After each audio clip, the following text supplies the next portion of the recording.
আজ পর্যন্ত কোনো মৌলবিধি কইল না পুরুষের কাপড় কেন 3টা, মহিলার কাপড় কেন 5টা, এই কথা দিয়ে কোনো মৌলবি কই না। এত রঙের কাপড় থাকতে সাদা কাফন দিয়া কেন দাফন করে, এই কথা দিয়ে কোনো মৌলবি কয় না। আম পাতা, জাম পাতা, বাঁশ পাতা থাকতে অন্য কোনো পাতা দিয়া গরম জল করে না, বড়ই পাতার জল দিয়া কেন গরম জলটা করে, এই কথা দিয়ে মৌলবীরা কয় না। ও বন্ধুরে, বন্ধুরে, গায়ের মধ্যে যত কাইতন আছে, আংটি আছে, সব খুইল্লা খুইল্লা রাখিয়া দে।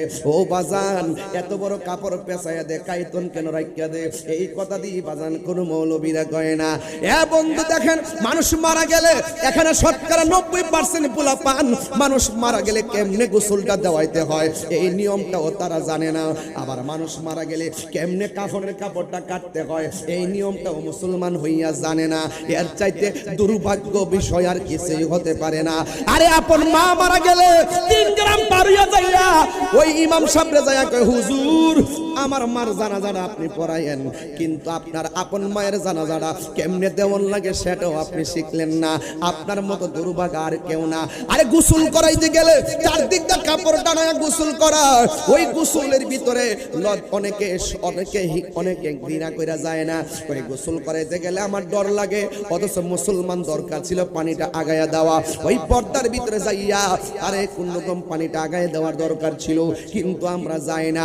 এ বন্ধু আমার, ওই গোসলখানার মধ্যে যাইয়া আমি যদি কোনো গোসলখানায় যাই, আমার এক অভ্যাস কি জানেন রে বাবা, আমি গোসলখানায় গেলে তার পেটের মধ্যে চাপ দিয়া মাথায় ধইরা তুইলা বসায়, যখন পায়খানা বের হয় তখন টিস্যু দিয়ে এটা পরিষ্কার কইরা দেই। অথচ আমাদের দেশের অনেক পোলাপানিটার ঘৃণা করে। আরে বাবা, ঘৃণা করেন কেন?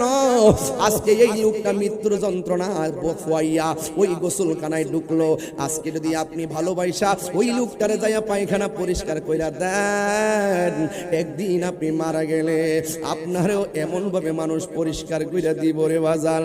আপনি যদি কাহারও জানাজায় দৌড়াইয়া দৌড়াইয়া যান, একদিন দেখবেন আপনি মারা গেলে আপনার জানাজায় মানুষ দৌড়াইয়া দৌড়াইয়া যাইব।